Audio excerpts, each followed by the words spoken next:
কোটা সংস্কার আন্দোলনের আরও 2 সমন্বয়ককে হেফাজতে নিয়েছে ঢাকা মহানগর পুলিশের গোয়েন্দা শাখা ডিবি। ওই 2 সমন্বয়ক হলেন সার্জিস আলম ও হাসনাত আবদুল্লাহ। শনিবার 2-7 জুলাই রাতে এ তথ্য জানা যায়। বিষয়টি নিশ্চিত করেছেন ডিবির অতিরিক্ত উপকমিশনার এডিসি মো. জুনায়েদ আলম সরকার। এর আগে শুক্রবার 2-6 জুলাই বিকালে 3 সমন্বয়ক নাহিদ ইসলাম, আসিফ মাহমুদ ও আবু বাকের মজুমদারকে ডিবি হেফাজতে নিয়ে যায় ডিবি।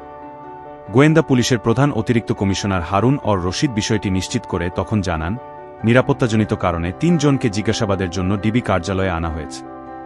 গত 5 জুন হাইকোর্ট 2018 সালের 4 অক্টোবর সরকারি চাকরিতে নারী কোটা 10, মুক্তিযোদ্ধা কোটা 30 এবং জেলা কোটা 10% বাতিল করে সরকার কর্তৃক জারি করা পরিপত্র অবৈধ ঘোষণা করে। এরপরই কোটা পদ্ধতির সংস্কার নতুনভাবে আলোচনায় আসে। এতে পুনরায় কোটা সংস্কার আন্দোলনে রাজপথে নামেন শিক্ষার্থীরা। আন্দোলন নিয়ে শিক্ষার্থী ও আইনশৃঙ্খলা বাহিনীর মধ্যে সংঘর্ষের ঘটনা ঘটে। এতে হতাহত হন অনেক।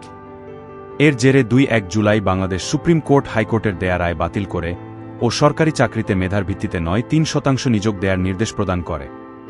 এরপর 2-3 জুলাই এই বিষয়ে সরকার প্রজ্ঞাপন জারি করে।